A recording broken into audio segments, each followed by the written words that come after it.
Hello दोस्तों, आज हम बात करेंगे हमारे देश के सबसे महत्वपूर्ण दस्तावेज की, जो है हमारा भारतीय संविधान। हमारा संविधान 26 जनवरी 1950 को लागू हुआ था। यह एक ऐसा दस्तावेज है जो हमारे देश की नींव रखता है। यह न केवल हमें हमारे अधिकार देता है, बल्कि यह भी सुनिश्चित करता है कि हर व्यक्ति को समान अवसर मिले और कोई भी कानून से ऊपर ना हो। यह हमारे लोकतंत्र का आधार है, जो यह तय करता है कि देश कैसे चलेगा और कैसे हर व्यक्ति को न्याय मिलेगा। अब आइए जानते हैं भारतीय संविधान की प्रमुख विशेषताएं, जो इसे दुनिया के अन्य संविधानों से अलग बनाती हैं। पहला है लिखित संविधान।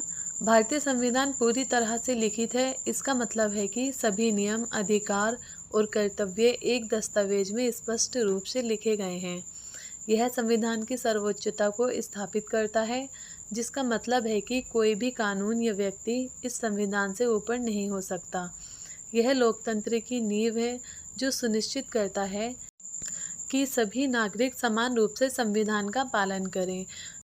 तो दोस्तों, भारत का संविधान दुनिया का सबसे लंबा लिखित संविधान है, जिसमें 448 अनुच्छेद हैं। इसकी एक बड़ी खासियत यह है कि यह एक जगह पर दर्ज है, जिससे किसी भी समस्या का समाधान इसके अंदर ढूंढा जा सकता है। इससे जनता और सरकार को यह मालूम रहता है कि किस दिशा में काम करना है। नेक्स्ट है संघीय व्यवस्था। भारत में संघीय व्यवस्था है, जिसमें केंद्र और राज्य दोनों सरकारें होती हैं। केंद्र सरकार का मुख्य कार्य पूरे देश के लिए नीतियां बनाना है, जबकि राज्य सरकारें अपने अपने राज्यों के लिए कानून बनाती हैं। इस व्यवस्था का लाभ यह है कि हर राज्य अपनी विशेष आवश्यकताओं के अनुसार काम कर सकते हैं और स्थानीय समस्याओं का समाधान कर सकता है। तो दोस्तों, भारत में संघीय व्यवस्था है। इसका मतलब यह है कि यहाँ केंद्र और राज्य सरकार दोनों काम करती हैं। अब इसको ऐसे समझिए जैसे हमारे देश में कुछ मामले जैसे रक्षा, विदेश नीति या मुद्रा को केंद्र सरकार संभालती है। वहीं शिक्षा, स्वास्थ्य जैसे क्षेत्र राज्य सरकारों के अधीन आते हैं। इससे फ़ायदा यह होता है कि केंद्र सरकार बड़े मामलों को देखती है और राज्य सरकारें स्थानीय ज़रूरतों के अनुसार काम करती हैं। नेक्स्ट है संविधान की सर्वोच्चता। संविधान की सर्वोच्चता का अर्थ है कि सभी कानून इस संविधान के अधीन होते हैं। कोई भी कानून या व्यक्ति इस संविधान से ऊपर नहीं हो सकता। यह हमें यह समझने में मदद करता है कि हमारे अधिकारों की सुरक्षा के लिए संविधान का पालन करना आवश्यक है। तो दोस्तों, अगर सरकार कोई नया कानून बनाती है जो संविधान के मौलिक अधिकारों के खिलाफ है, तो अदालत उसे असंवैधानिक घोषित कर सकती है। नेक्स्ट है मौलिक अधिकार। संविधान ने नागरिकों को कुछ मौलिक अधिकार दिए हैं, जैसे कि स्वतंत्रता का अधिकार, समानता का अधिकार और धार्मिक स्वतंत्रता का अधिकार। ये अधिकार हर नागरिक को सुरक्षित और स्वतंत्र जीवन जीने का अधिकार देते हैं। उदाहरण के लिए, हर व्यक्ति को अपनी राय व्यक्त करने का अधिकार है। यह अधिकार संविधान द्वारा सुरक्षित है और इसे किसी भी कानून से कम नहीं किया जा सकता। तो दोस्तों, हमारे संविधान ने हमें मौलिक अधिकार दिए हैं, जो हर नागरिक के लिए बेहद ज़रूरी हैं।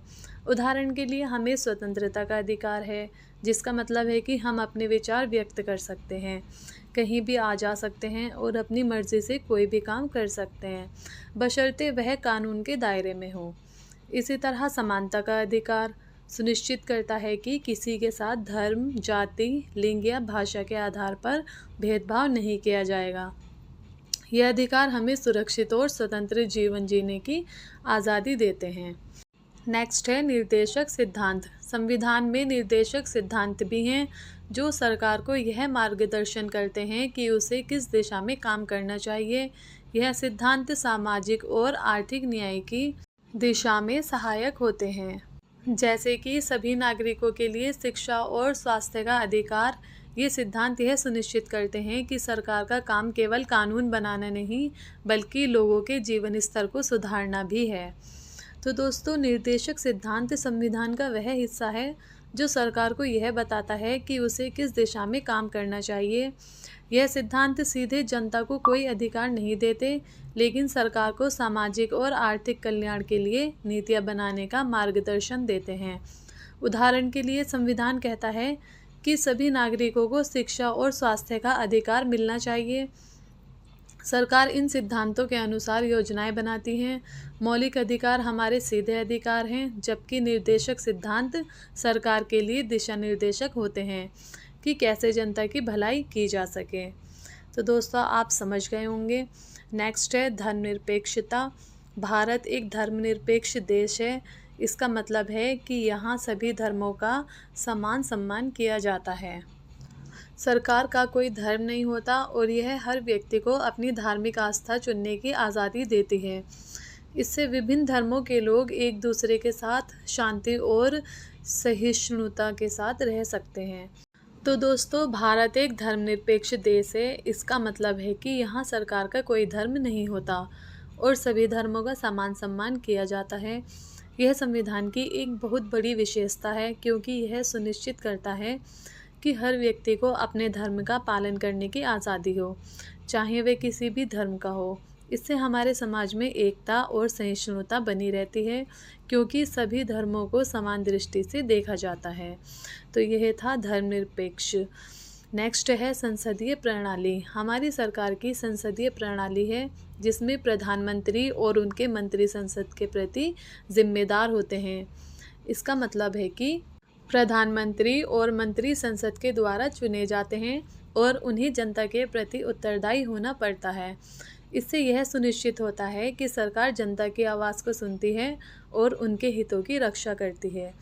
तो दोस्तों हमारी सरकार की संसदीय प्रणाली है, जिसका मतलब है कि सरकार के प्रमुख प्रधानमंत्री होते हैं और वे संसद के प्रति जवाबदेह होते हैं। प्रधानमंत्री और उनके मंत्री संसद द्वारा चुने जाते हैं और जनता के प्रति उत्तरदायी होते हैं। इस प्रणाली से यह सुनिश्चित होता है कि सरकार जनता के लिए काम कर रही है और अगर सरकार जनता के हित में काम नहीं करती तो उसे बदला जा सकता है। तो आप समझ गए होंगे। नेक्स्ट है स्वतंत्र न्यायपालिका। भारतीय न्यायपालिका स्वतंत्र है, जिसका अर्थ है कि न्यायालय सरकार के दबाव में नहीं आते। यह सुनिश्चित करता है कि कानून का पालन सही ढंग से हो और हर व्यक्ति को न्याय मिले। न्यायपालिका नागरिकों के अधिकारों की रक्षा करती है और संविधान की रक्षा करती है। नेक्स्ट है संपूर्ण प्रभुत्व। भारत एक संपूर्ण प्रभुता वाला देश है। इसका मतलब है कि हम अपने फैसले खुद लेते हैं और किसी बाहरी ताकत का दबाव नहीं होता। यह स्वतंत्रता हमारे लिए अत्यंत महत्वपूर्ण है, क्योंकि इससे हम अपने राष्ट्रीय हितों को प्राथमिकता दे सकते हैं। तो दोस्तों संपूर्ण प्रभुत्व का मतलब है कि भारत एक स्वतंत्र देश है और हम अपने सभी फैसले खुद लेते हैं। हमारे देश की सरकार किसी और देश या बाहरी ताकत के दबाव में नहीं आती और यह हमारी स्वतंत्रता का प्रतीक है। इससे यह सुनिश्चित होता है कि देश की जनता का सर्वोच्च हित हमेशा प्राथमिकता में हो। तो दोस्तों यह थी भारतीय संविधान की प्रमुख विशेषताएं। हमारा संविधान न केवल हमें अधिकार देता है, बल्कि यह भी सुनिश्चित करता है कि हर व्यक्ति को समान अवसर और न्याय मिले। हमारा संविधान लोकतंत्र की बुनियाद है और यह हमें एकजुट रखता है। अगर आपको यह वीडियो पसंद आई हो तो इसे लाइक और शेयर करें और हमारे चैनल को सब्सक्राइब करना ना भूलें।